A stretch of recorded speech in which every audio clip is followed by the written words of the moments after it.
Okay, so here we are here now, folks, with my man's Josue Vargas versus Dakota Linger.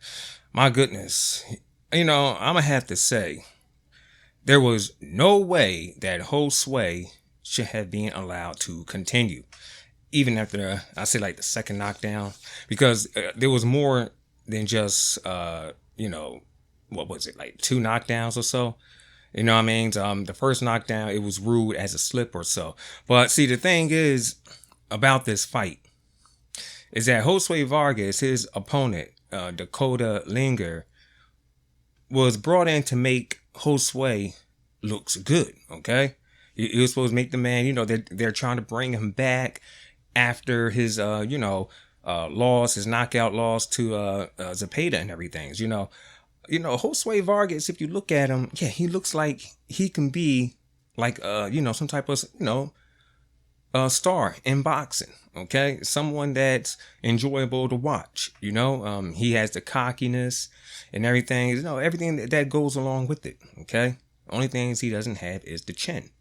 All right. So this guy, Dakota Linger, was brought in to make him look great, but, he ended up coming out and making Josue Vargas look terrible.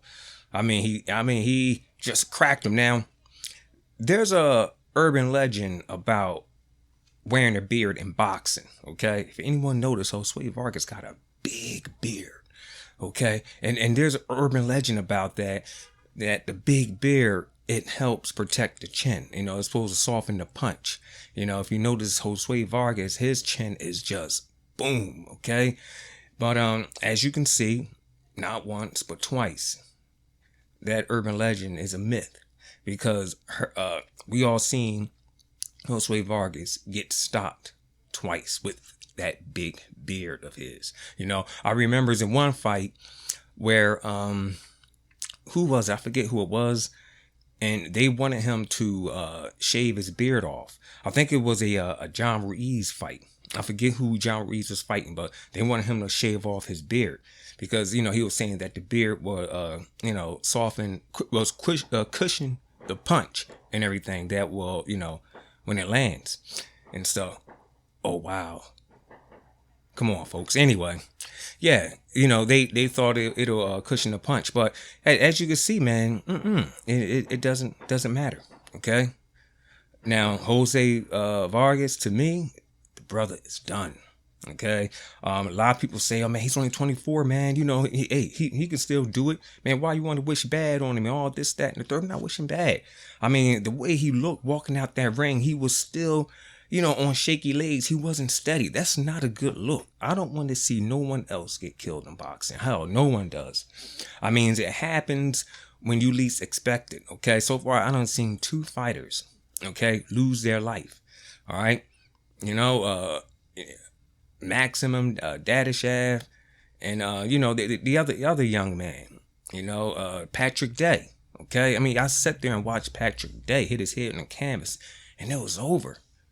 You know what I'm saying? He never woke up from his coma. I knew it wasn't looking good, so nobody wants to see that again. Okay, really. We try to avoid that the best way we can.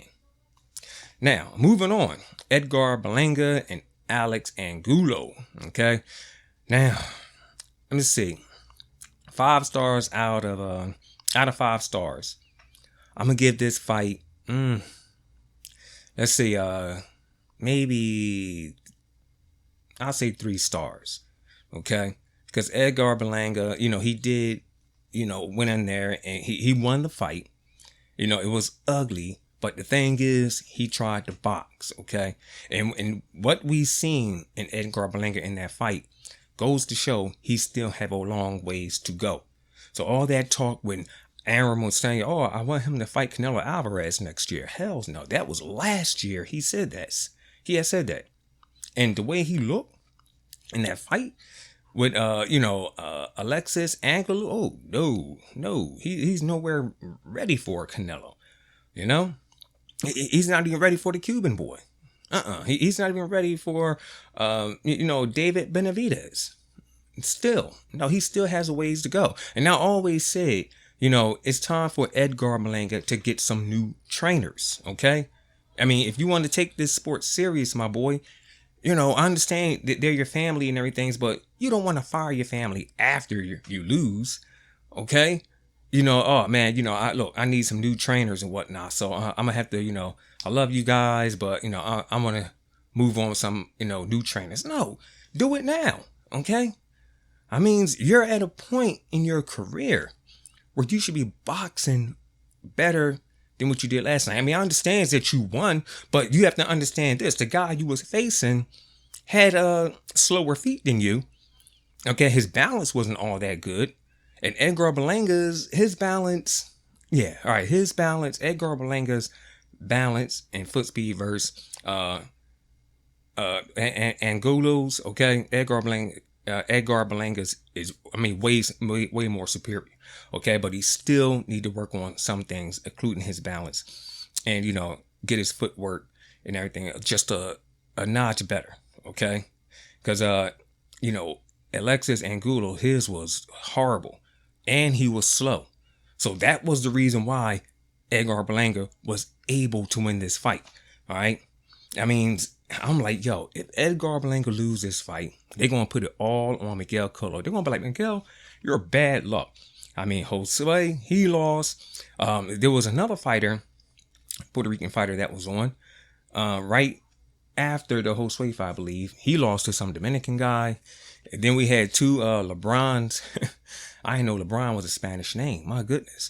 But two guys who had the last name LeBron, Henry LeBron, another guy, his last name was LeBron.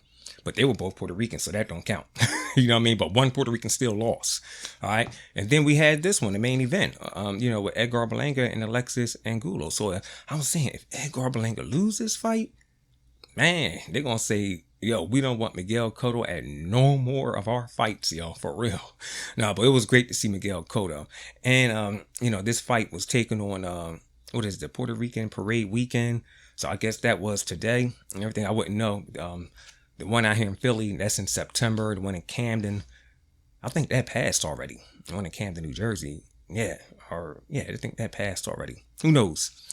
But yeah, my man's Edgar Berlanga, yeah, like I said before, he still have a ways to go, in the sport of boxing before he take on any other stars. And the best way he going to get to where he needs to be if he gets some new trainers.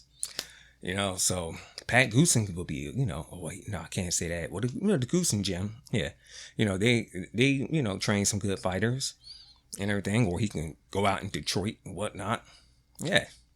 So anyways, that's my take on this. And this is CMD Boxing Reports, and I'll catch you guys on the next one.